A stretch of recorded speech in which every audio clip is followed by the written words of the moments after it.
What's going on, guys? My name's Long Sensation, and today we've got for you guys some more Call of Duty Black Ops 3 news and information.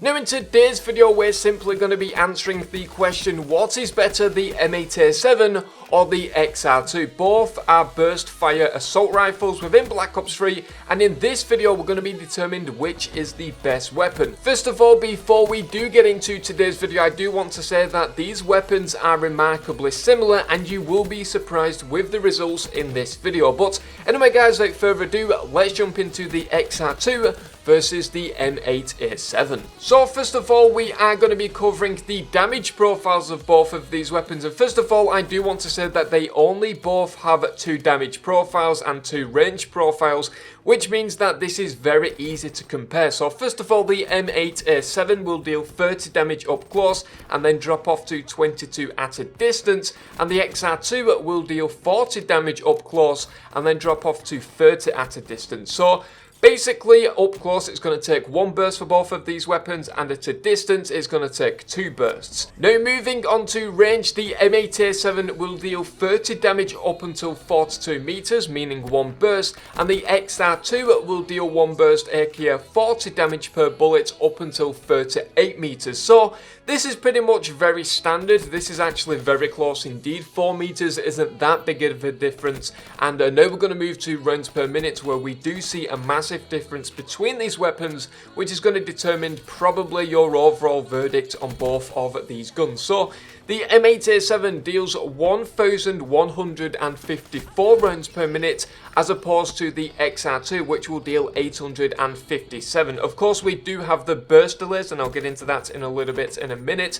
But moving on to ammo capacity, the M8A7 will have 32 bullets within the magazine, which will deal 8 bursts, as opposed to the XR2, which has 30 bullets in the magazine, but will deal 10 bursts. So that is kind of leaning into the favour of the XR2, especially if you're going to be killing enemies up close. More bursts means more kills, which is definitely catering towards the XR2. In case you're wondering about extended mags, the M8A7 will have 44 bullets in the magazine, which means 11 bursts, as opposed to the XR2, which will have 42 bullets in the magazine, which is going to be 14 bursts. Moving on to burst delay. Now this is where it gets a little bit more interesting. The burst delay of the M8A7 will be 0.166 seconds, as opposed to the XR2, which is going to be 0.2 seconds. So that means that basically that rounds per minute that we were talking about a little bit earlier is massively different to that of the XR2 from the M8A7 because of this burst delay. Less burst delay basically means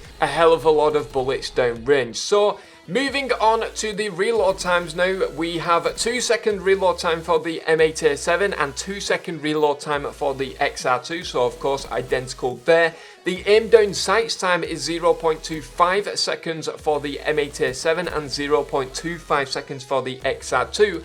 Now moving on to time to kill, this is where it gets a little bit more interesting. The M8A7 up close is going to drop people in 0.156 seconds, as opposed to the XR2, which is going to drop people in 0.14 seconds, which of course up close is a little bit better for the XR2. It definitely favours the XR2 by 0.016 seconds.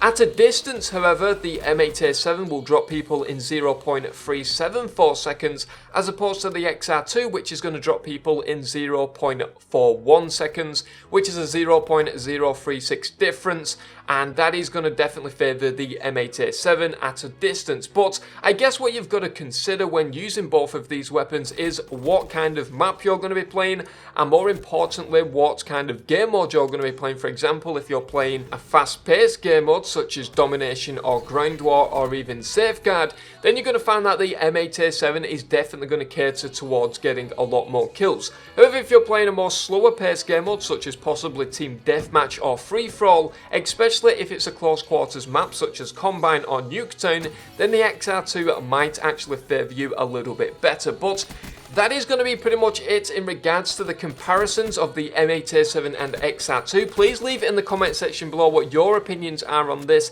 They are incredibly similar weapons, and I honestly thought that the M8A7 would just completely dominate the XR2. However, that is quite simply not the case. Yes, the M8A7 does have a higher fire rate and will drop people a little bit faster at a distance, But as well as this, the XR-2 will drop people up close faster than the M8A7 and also has 10 bursts within its magazine, meaning that you're not going to reload as often and you're going to be able to gain hopefully a few extra kills. So it is definitely very close. Both of these weapons are pretty much identical, such as the reload time, the ADS time and stuff like that.